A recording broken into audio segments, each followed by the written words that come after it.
Very good. Walk with me. All right. 10 seconds and it's going to be 7 a.m. in the morning in Houston.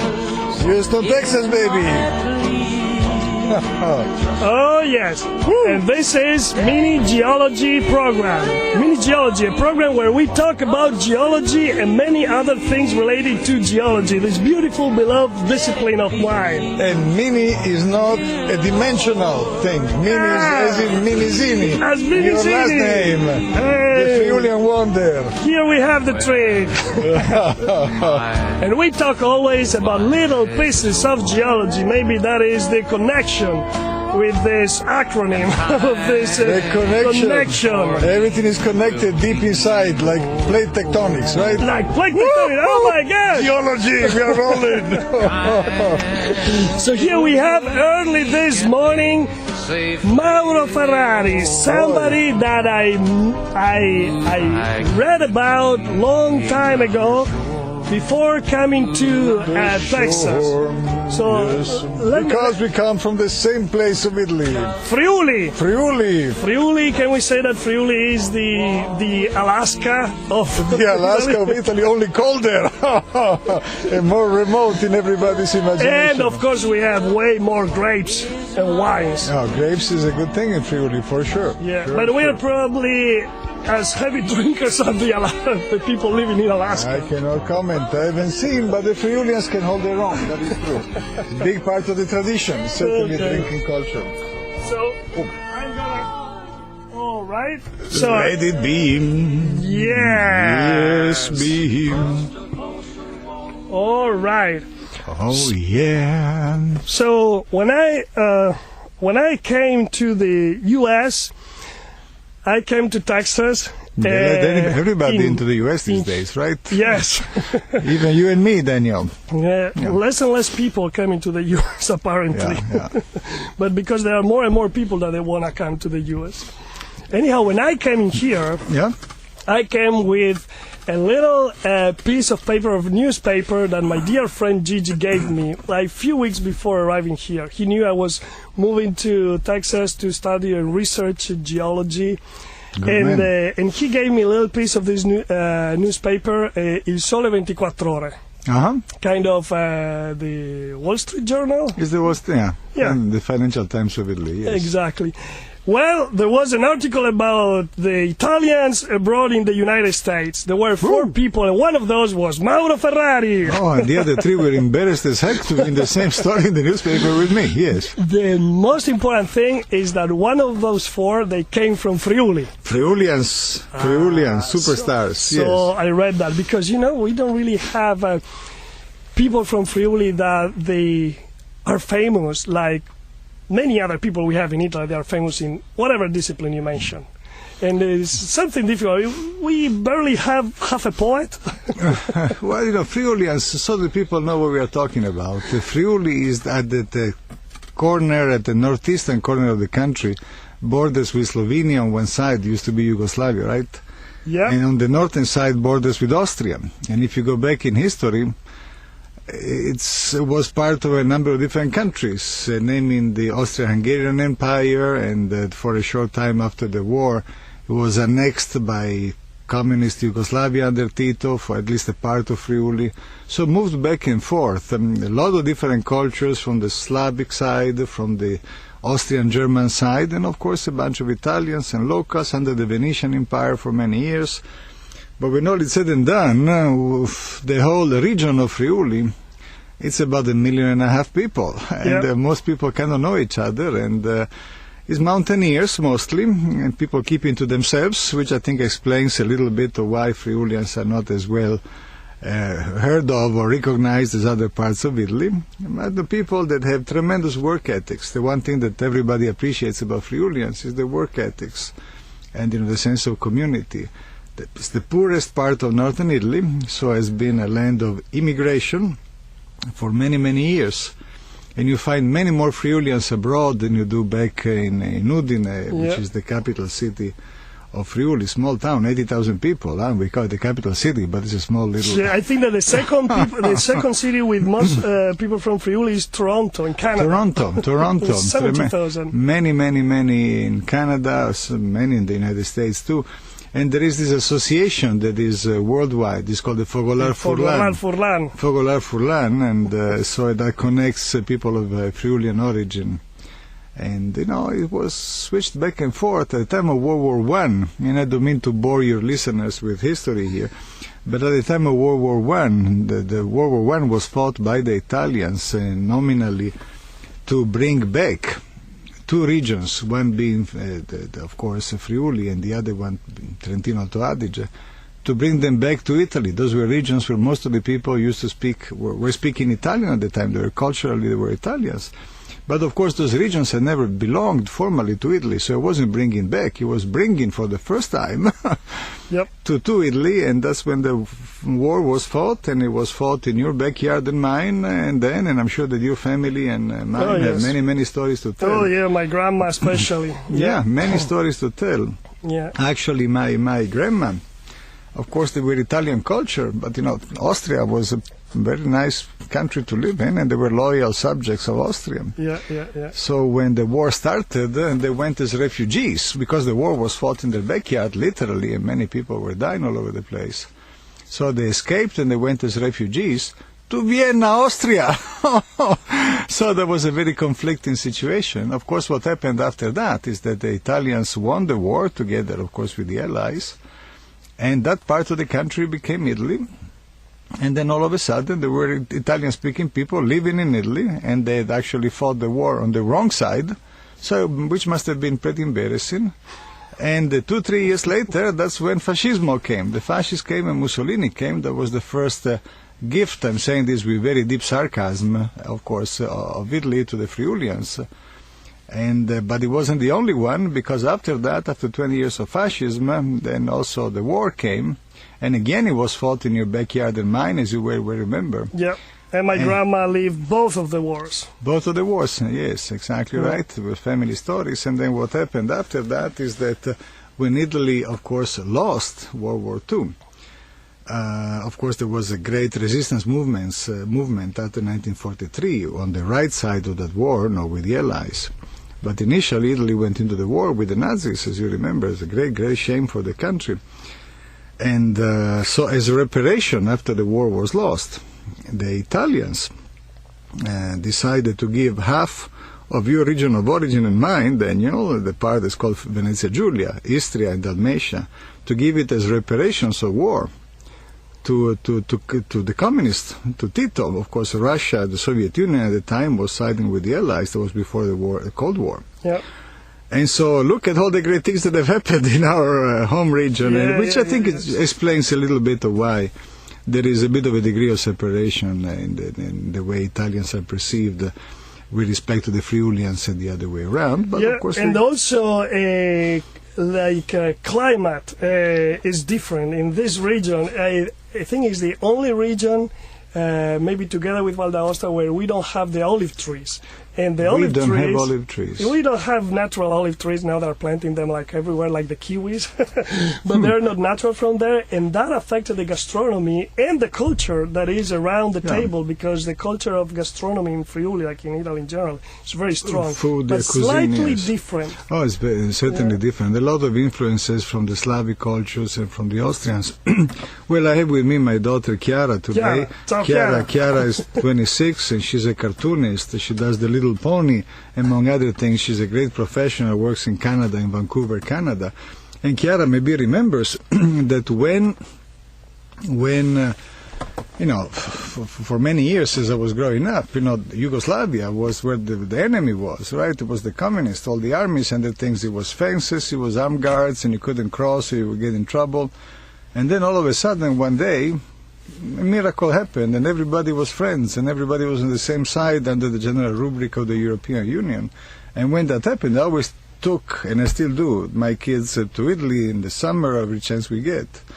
So we did that, and Chiara, I don't know if you remember, we walked across the border where the armed guards used to be, and then I took you for a little trip, and we went to Ljubljana, and we went to to the other side, if you will, and I asked them, look at them. Do people look any different than you and me? And the answer was, heck no. We are eating the same food. Literally, we're drinking the same types of wines.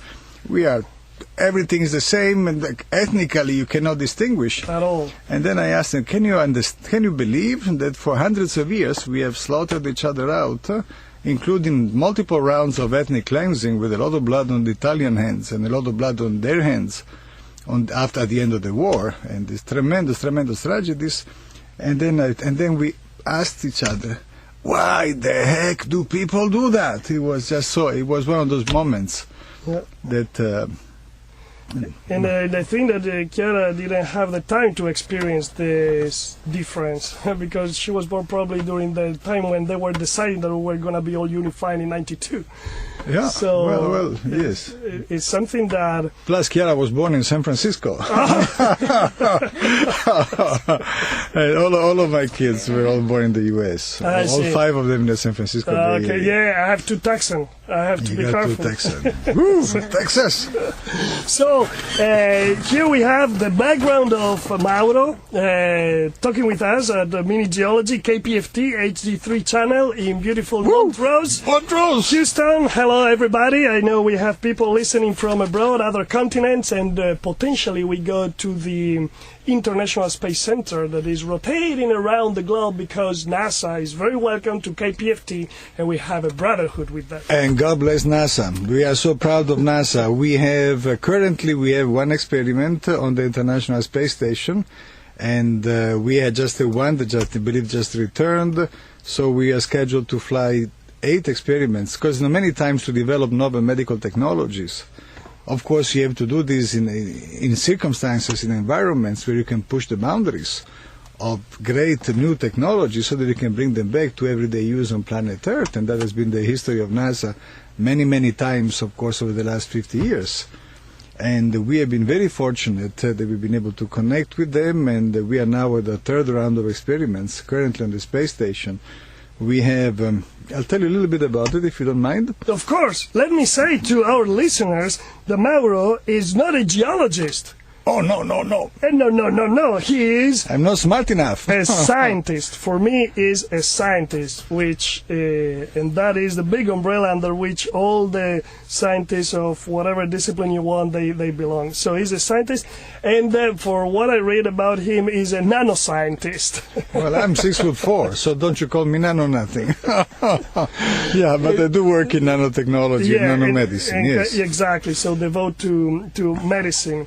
And but mainly a scientist, and above all, he is a source of inspiration, and that's perspiration, abundant perspiration, respiration, and we all breathe here that kind of background. And so, Mauro, you were talking about the experiments in NASA. Yeah. So this is an experiment. This is the 3rd experiment we have on the space station. So this goes back to something that is called Nano Fluidics, which originated from my lab when I was a professor at the University of California at Berkeley. That's where I started my career. I spent a number of years on the faculty at Berkeley on the engineering side of the story. That's where I got my tenure for the first time. I was running a lab.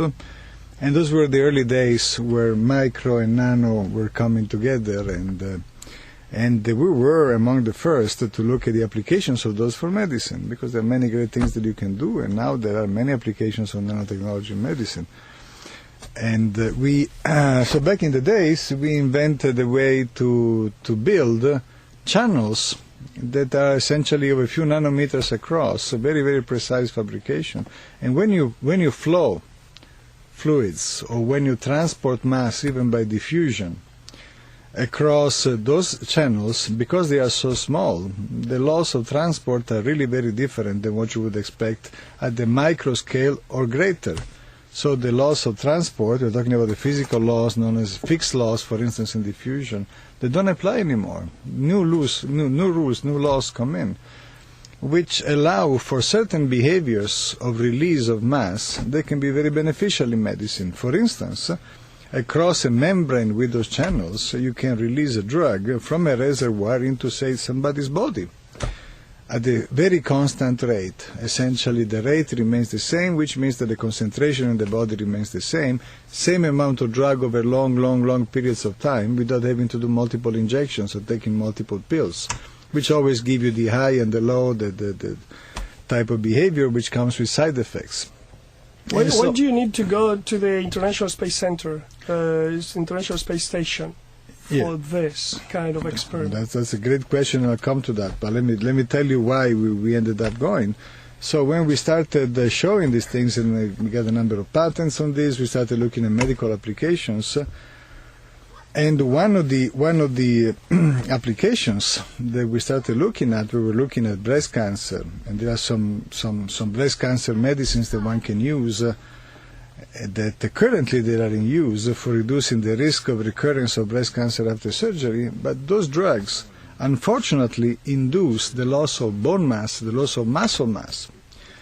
And then we started thinking, who's going to be funding this? Who are going to be working with this to make this into a product, not only scientific curiosity? And we realized that the folks at NASA, of course, have the same issues. I don't know if you saw when your countryman and mine and Paolo Nespoli came back a few days back after his record-breaking, of course, stay in space. Of course, people were holding him up. Every time you see people, coming back from space travel, they have to be held up because their muscles are essentially gone. They are not able to stand gravity. So we paired up. It was a long process. It took about 10 years. But we developed an understanding with NASA and now with SpaceX through this organization called CASES. And that we would essentially explore and experiment new technologies or potential applications in space travel that have huge potential big benefits on planet Earth in everyday medicine.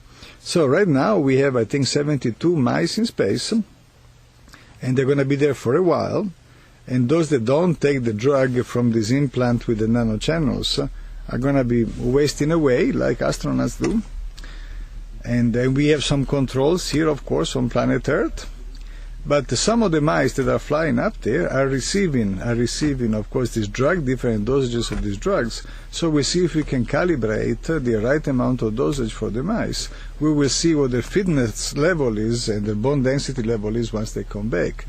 So you see, but then if that works out, which I hope it will, I have all indications to think that it will, we are going to have something that humans can use for deep space exploration. Say you want to go to Mars, it's 18 months.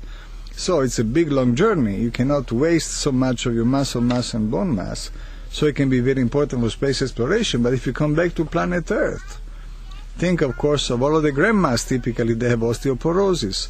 Of all of the cancer patients that are in advanced stages of cancer, that have, of course, their muscle mass is wasting away. Cachexia, as it is called, it is one of the advanced stages of cancer. So there could be many applications for hundreds of thousands of people on planet Earth, or perhaps more, and for 4 or 5 space explorers. And so we get to help out on both sides, and hopefully we get to contribute. And you touched some terminology that is so close to geology, like you say you were talking about microporosity, permeability, fluid flow, and reservoirs. And all of this, in a sense, is the counter problem that you have when you're trying to extract a resource, either if it is water or hydrocarbons from the subsurface. Especially in these impermeable rocks that they are the mudstones, where you want to extract fluids through this microporosity and the equations of the flows that they were studied by Darcy time ago. Darcy's laws. They don't work anymore. Good man. So you gave me a bunch of things to talk about. I was very scared, but of course I'm not smart enough to be a geologist. Not only that, I don't know anything about geology. So when he told me you're going to come and talk about geology, I said, what? I don't know anything about this. And but of course, not that has stopped me anywhere, anytime in the past. I'm not... I think it's good sometimes to stick our necks out and see what happens. So it just gave me a great platform to tell a couple of other things here. So one is the following. My dominant research area right now in my lab Of course, I have administrative duties that as president and CEO of the Research Institute at Houston Methodist, we have about 2,500 employees that do research. My job is to serve them. I am at their service and make sure that we give them everything they need and we optimize their opportunities for making great discoveries that can be brought to the clinic. And that's my fundamental job. But I also keep my own lab. I'm a scientist, I'm a researcher at heart. And so the folks at Methodist were very nice to allow me to continue to run my own research operations. And the one thing that I focused on is no longer these nano-channel implants that I was telling you about. I should have mentioned it earlier, let me mention it now. The program is now run by the chairman of the Department of Nanomedicine, a young man that you should really have on this program. His name is Alessandro Grattoni.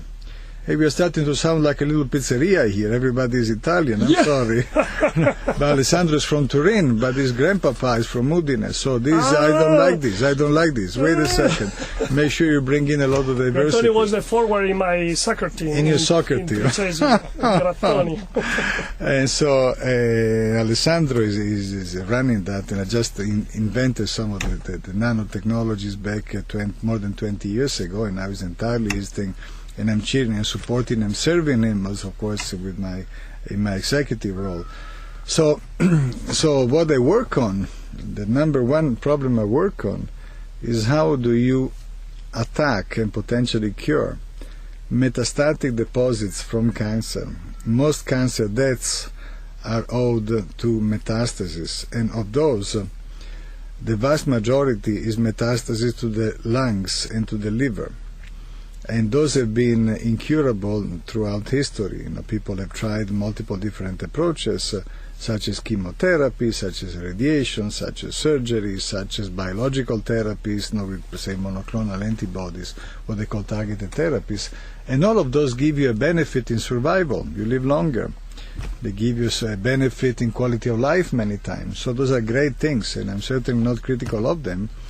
But when somebody has diffuse distributed metastatic disease, if that disease goes away and they are cured, we call that a miracle. It's not something that we can guarantee to anybody. You see very rare occasions of that, almost never, but sometimes it does happen. So it is essentially an unsolved problem, how you cure metastatic disease. And when I started working on cancer, again, it was back in my Berkeley days more than 20 years ago, I tried the multiplicity of different approaches, that all came from the fact that I was a bit of an outsider looking in, because my background is in mathematical physics, is in engineering, not on the domains and disciplines that you normally associate with cancer, not a biologist or a medical doctor, even though I went to med school later. And I flunked out. But that's another story. I was in my 40s. That was a lot of fun. I was already a full professor of medicine. So it was a bit of an unusual situation.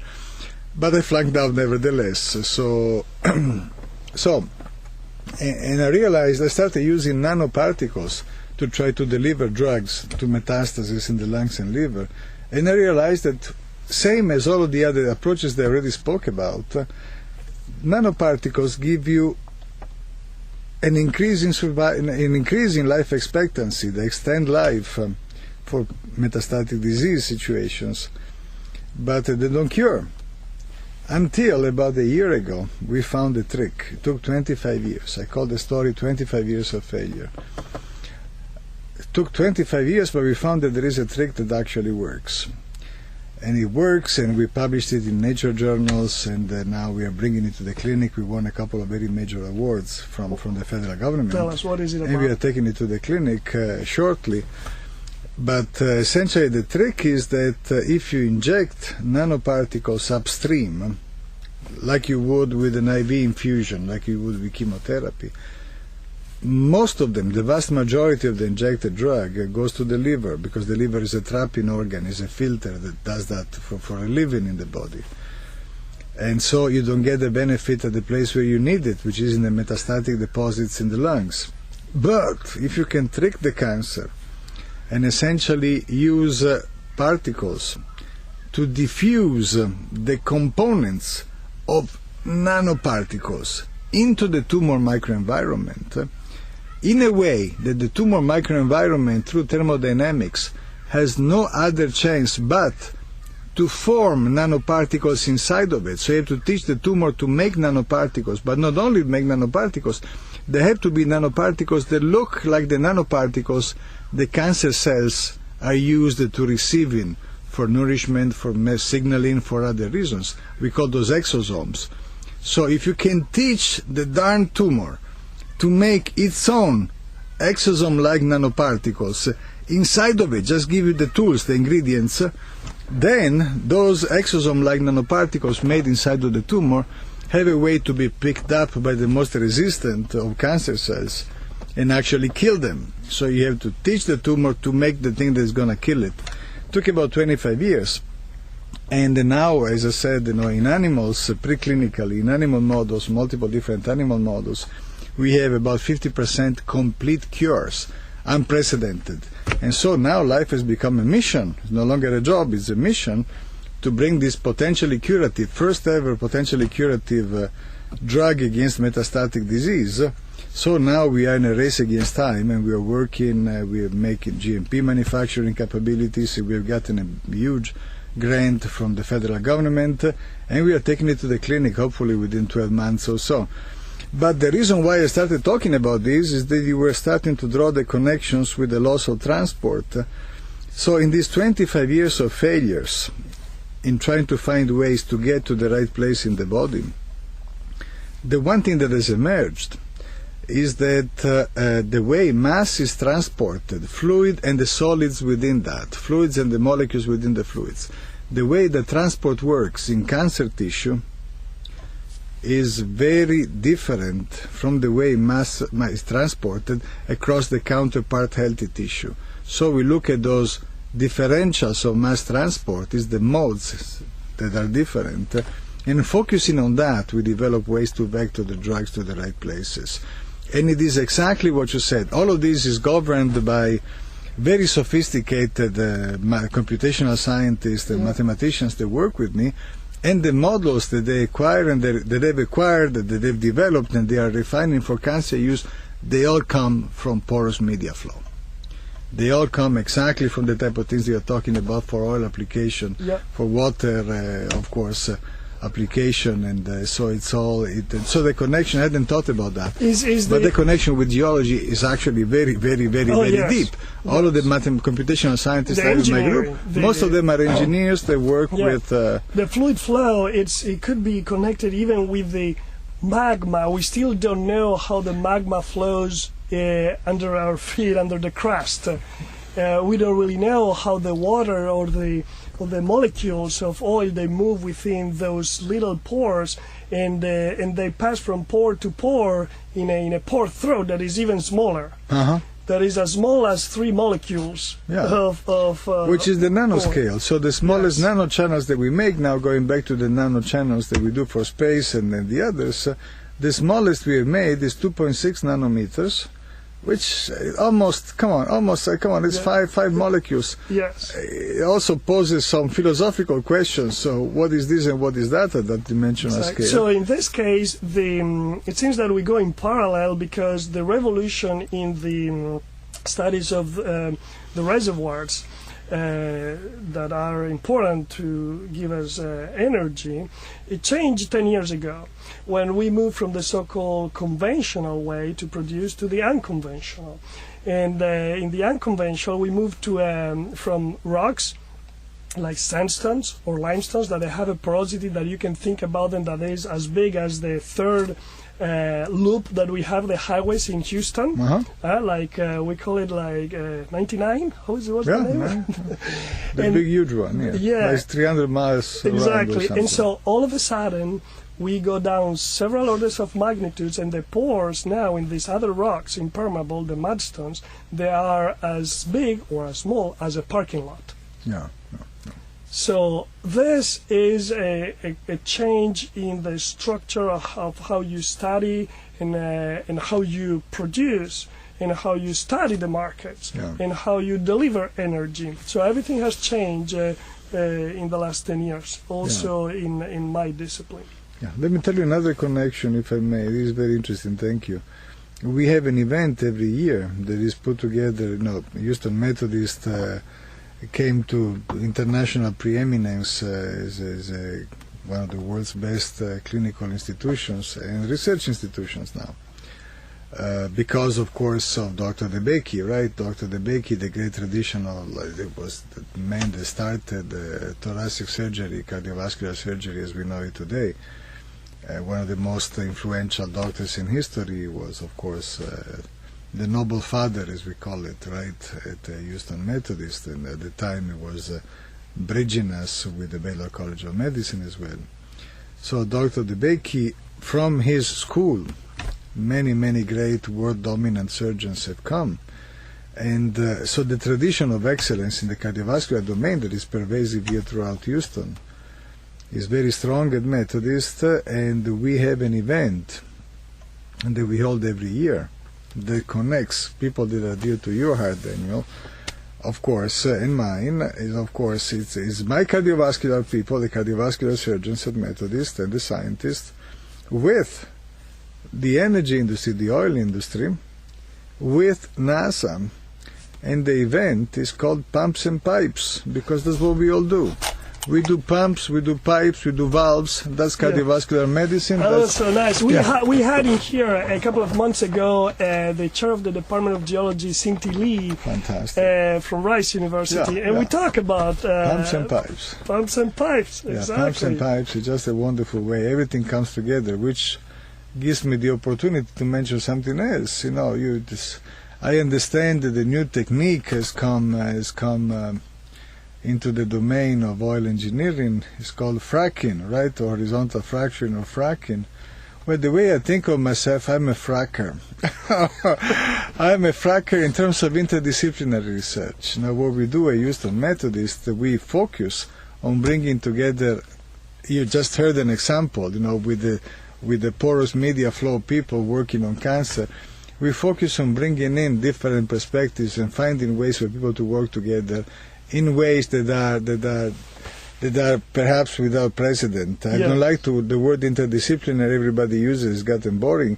Multidisciplinary is even worse, so I call it superdisciplinary because I like the excitement. I'm an optimist and enthusiast. So if you look at the departments we have a department of computational surgery. How do you put together surgery and computation? Well, come and see it, and I'll show you. And it is really the way to be done, that needs to be done for the future. You plan the surgeries, with computation. You optimize surgical procedures with all the computer firepower. We have systems medicine, which, of course, again, brings mathematics together with optimal deployment of medical strategies and therapies. We have, of course, tissue engineering. Again, is engineering coming together with biology to regenerate tissue. We have nanomedicine is a great example. So you see all of these. And so the way I look at my job is I'm fracking. I'm going deep in there and I'm trying to break barriers so that things can flow together and come up with better solutions for our patients and patients worldwide. The innovation is at the edges of the disciplines. When you have somebody like an octopus of cytoplasma decides to reach another one, like if you like geology but you also like enology, you bring together, like the French they did years ago, geology and wine. There you have a completely new field. Go. But now you gave me another geological idea here. It's not only about fracking. But let me give you another one. How about all of the exciting stuff? Think about plate tectonics. All of the exciting stuff happens at the boundaries when these things come together. That's where you have the volcanoes. That's where you have all of the good stuff happening, right? Yep. I think so much, there is an analogy to what happens in science. Yep. At the interfaces between the established fields, that's where the real excitement happens. And I'm speaking about good volcanoes here, not bad volcanoes. So good, nice, friendly, productive volcanoes. That's one thought that comes to mind. Also in my professional life, also, among the geologists, I'm a person called a sedimentologist. I study the sediments. It is an old discipline. It was studied like already 200, 300, maybe 400 years ago by Aldovrandi. He was the one, Ulisse Aldovrandi, the one who wrote for the first time the word geology, geologia. Is that right? He was in Bologna, yes. He wasn't Friulian? No. Okay, still counts. Very close. And, well, so is a discipline that is dying. You need to bring in new other disciplines to enrich it with new points of view in order to move forward and allow this discipline of mine to tell something important. So is agglutinating different disciplines that they are close by, where you add more value to what you do. Good. Yeah. No. Very deep. I'm getting fracked myself right now. So in here I wrote in here something that I wanted to say at the very beginning, but this is such a nice informal chat that I couldn't. But I wanted to tell to the audience that the very first time that I met Mauro, he was giving a talk, like a rousing chat. He was at the University of St. Thomas in Houston. Oh, that was fun, yes. And I remember a couple of sentences that you said. And maybe those are the ones that stick with me. And the reason why I said we need to have Mauro Ferrari talking in here. You said, and you were talking about your science and your investigations. There are no shortcuts. No shortcuts. There are no shortcuts. That was one. No shortcuts, yes. And the other one was, an imperative was, glow in the dark. Wow, okay. You want me to talk about those? Of course. All right. So no shortcuts. Yes, no shortcuts. You gotta pay your dues. You gotta do everything one step at a time, and you gotta be prepared and to put in the time that it takes. And for medical discoveries, from idea or discovery to publish in Science or Nature to medical product. It has taken historically anywhere, the average is 17 years. So, it's, I recently gave a talk to a bunch of NBA players and coaches, and I was trying to think of what I was going to tell them. I could tell them about the great times that I was playing against Snyder, and then when I was playing as a high school student and in college I was playing basketball. Wasn't particularly good, so I figured they're not going to be too interested in my war stories on the basketball side. So I told them, cancer research is kind of like playing basketball, but there are a few differences. And one difference is that, you're always down by 20, 30 points. Doesn't mean that you cannot win, but you're going to be playing the whole game down 20, 30 points. Because that's the nature of research. You got something in front of you that has not been solved before. And 20, 30 points in the hole throughout the game, and so people that actually end up making a difference at the end are people that have this, if you will, the wiring of their brain or their hearts to kind of be persistent and to continue and to not to give up, even though you are of course far behind for almost all of the game.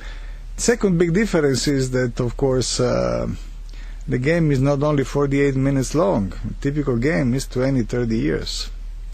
Third big difference is, in your life, you play one game.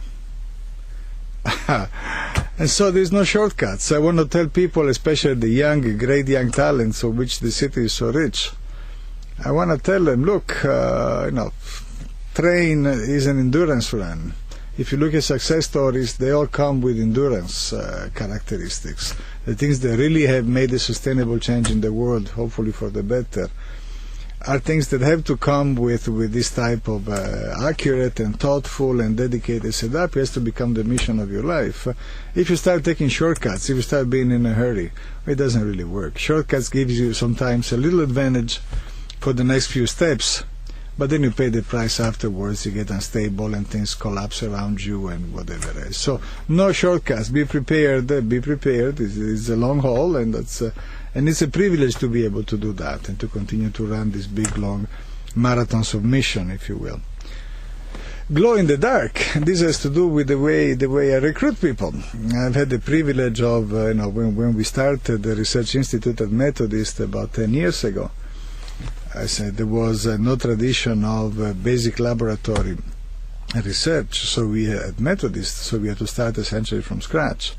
Now we have about 2,500 employees that work on the multiple walks of research. We have more than 1,000 clinical trials and protocols.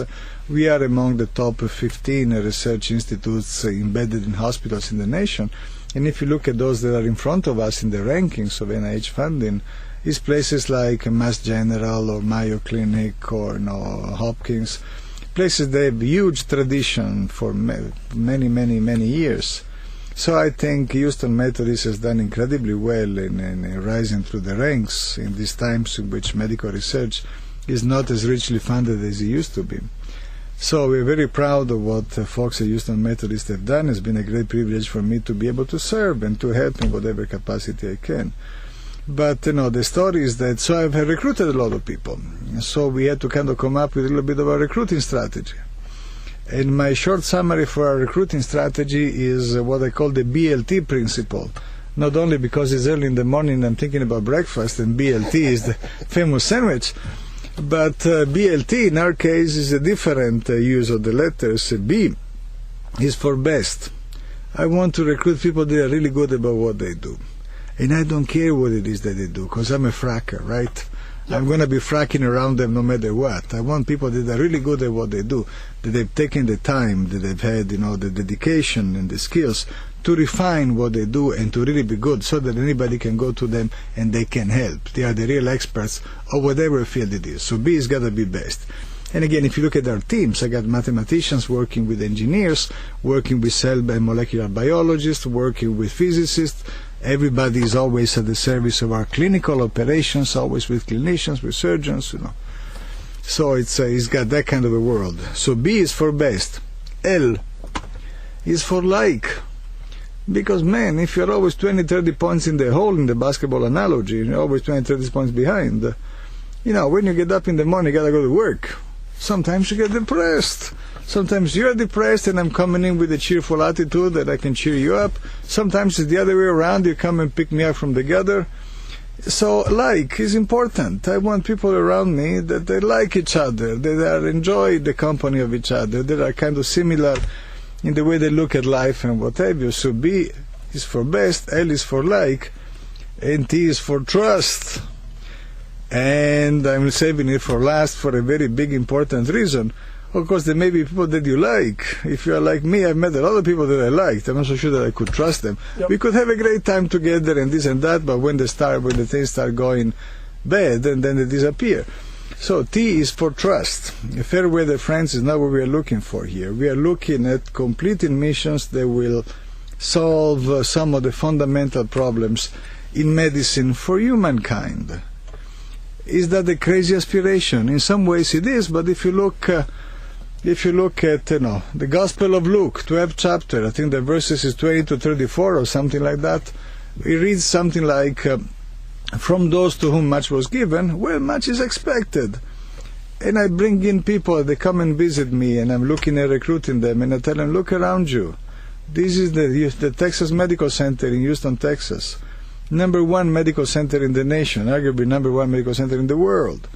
We are at the hospital that has been ranking #1 among our hospitals in Texas as long as U.S. News has been keeping track of these things. Roll up your sleeves and make something important happen, if not us, here in Houston, at the many great institutions that we have here in Houston, then who? It's a responsibility. It is. So we swing for those fences.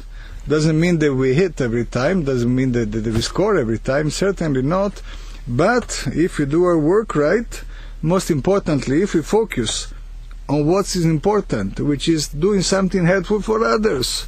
We are servants. If we remember that we are servants, and what we do in our lives is not for our own career, for our own aggrandizement and whatever else, those things are important, they come downstream. But the focus of everything is helping people that we can help. It's an ethical responsibility. Luke said it very clearly. Then, okay, pick up and do something big and important. or go someplace else. And I'm so glad that you're here today with us at KPFT, because this is a radio for the community. This is a radio that is in a bungalow 102 years old. And it sustains doesn't itself. look a day older than 101. and we are around 250 volunteers in here. Oh, God bless you. And there are only 4 people that they have their staff. Some of them are part-time. And so here, this city, Houston, is a city not only where you have different industries and researchers that they interbed, like NASA and oil and gas and medicine and refineries, but also where people, they give back a lot. Yeah, a lot. Incredible tradition of philanthropy. Yes, and it's been such a huge privilege for me in my current capacity to get to meet the families, the individuals that have built this city, that have given energy to the country and to the world, and in many, many different ways associated with the oil industry. And their generosity is second to none. And their courage in picking up the big challenges, the transforming challenges, it's unbelievable. Yeah. I mean, I've seen things happen here. I'm so honored, so proud to be able to serve them in their generosities, to help them refine sometimes what it is that they can do with their donations to have the biggest impact. Has been just absolutely a joyride. It's been absolutely incredible. So you started as a scientist, studying science, and you still love it as much as you have your own lab. Yeah. But then, what is the most important thing for a scientist beyond doing science? What is that? Because you're talking now like a mission. So you have an idea, a scientific idea that is working, and you need to double check that, and you want to bring it to the hospitals, and that is kind of a mission. You need to do it more than you want to do it. But so what is important when you're a scientist, you're a researcher? What is the most important thing beyond doing well your science?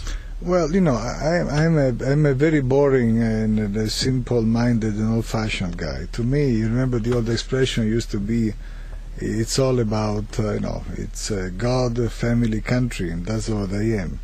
That's for me, that's exactly what it is. You can summarize it very easily by the word service. I am very happy to consider myself a servant. I am a servant. There is this notion of servant leadership. Sometimes to be a servant, you got to step up and lead and put things together. If you have the opportunity to do that, it's a responsibility. So I'm happy to do that. And but the title that I like the most is servant. But the title I like even better than that is father. Family is what it's all about. And so to me, people can define family any way they want, and I'm not going to tell anybody what a family should be like. I'm not prescriptive in that sense. Same way as I am with religion. Of course, I am a pretty religious guy. It's the foundation of my life. I'm Catholic, but look, if you're not Catholic, it's so completely okay with me. Define religion any way you want to do that. But and of course, the environment that I'm in, the Houston Methodist, is very open, is very encouraging of people talking about their faith or even their agnosticism. It doesn't have to be one way or the other. As long as you do the right things, you play by the rules, you do things for others, you're welcome within our fold, and we want everybody in. So there is great religious diversity, certainly at Houston Methodist, and certainly in my heart. So when I pray, sometimes when we are in our work environments as well, we always do that. I always do that, making sure that people understand that there is no expected Catholicism or expected Methodism or expected nothing. No, we just want to make sure that we have around us people that are happy and proud to be part of something bigger, that they want to be servants of others, they want to help. To me, so the fundamental thing, you need to have the stability around you to make important contributions, the stability that only family can give you. And family so is fundamental, but I don't care how people define family. You have to be able to go home. There's got to be a home, right? And but the most important thing with that is that if you realize that you're doing things for others and you're sincere in that, then nobody can beat you. The samurais had this expression that I learned from my wife Paula. She says, no, it's 7 times down, 8 times up. Look, if you're doing things for yourself because you want to have success, you want to have money, you want to have all these nice things, which are nice, there's nothing wrong with that. After a few times that you go down, yeah, come on, who cares about getting up again? Okay, it's one more big car, it's one more house at the beach, it's one more this, one more that. There is not enough there to really get up again. For the last round, the one that really gives you the big important contribution for society. So 7 times down, 8 times up is something you can only do if you're doing it for others. If you do it for yourself, it's impossible. So I think that is the fundamental thing. And to me, I never wanted to be an administrator of anything. I never grew up thinking I'm going to be a hospital executive one day. But I think you need to be open to opportunities. And to me, I'm excited about basic discoveries. I don't do things, science for the sake of science. I respect people that do. There's nothing wrong with that again. I don't mean to be prescriptive or judgmental. It's just what works for me. If I do science for the sake of science, I don't feel the passion as much. If I do science to serve a cause, but then it extends into doing anything to serve a cause, and when the opportunity came at this great institution, at Houston Methodist, where I could do the science, but what I've been specializing in is finding ways to bring the science into medical product in a way that beats this paradigm of 17 years or 20 years. It's crazy. Look at how many people die unnecessarily or suffer unnecessarily. If you could find a way to translate, that's the technical word, the discovery into a product faster, but just as safely or even safer than it is done right now, I think that would be great. And so we've been focusing our research operations along those lines of translation. And so when Houston Methodist came over and said, can we work together and redefine how medical research is done working together, but it will take you taking up some administrative roles, I said, sure. Teach me what I don't know. Tell me where I go wrong, and I'm very happy. Let's roll up our sleeves, and the mission is the word that takes over. Do you think that with your mission, you kind of define also a political view in the sense of the lofty term, like looking at the policy? Yeah, at everybody. Sure, of course. So do you think that if you have different political views, you could act differently, like somebody that is up at those levels and those heights where you are, they behave differently if they have different political views? Yeah, I think so. I think there is a lot of diversity, of course, in terms of basic philosophy of life, and which, of course, then oozes into different political perspectives. Of course, there is a lot of that. And I'll tell you something, I'm very happy that way. I'm very happy that we have huge diversities. I'm very happy that people get into fights, and good fights, and get into big arguments, and that there are big differences. I think that's a fundamental thing. And I am happy to work with anybody that makes a good thing happen. I've worked, of course, with all sides of the political spectrum. I'm not a politician. My job is, if there is a way that I can help cure a disease, I have the responsibility to do the best that I can towards that. And I will work with Democrats, with Republicans, with people that this and that and the other, this religion, that religion, the other religion. People of goodwill. I like the expression people of goodwill. Then how that goodwill takes shape in their minds is none of my business. I respect their freedom, and I encourage them to explore their ways any which way that they want. Well, let's make good things happen. That's the number one thing. And Mauro, so you missed those days when you were in the lab? Well, I'm still in the lab as long as my scientists allow me to get in there, because they're afraid I'm going to break stuff now.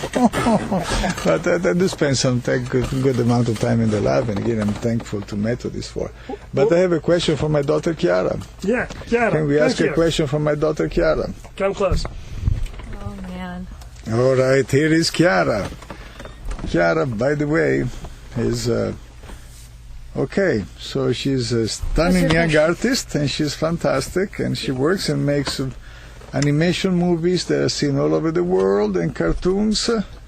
And but if you look at her undergraduate degree, tell us about your undergraduate degree.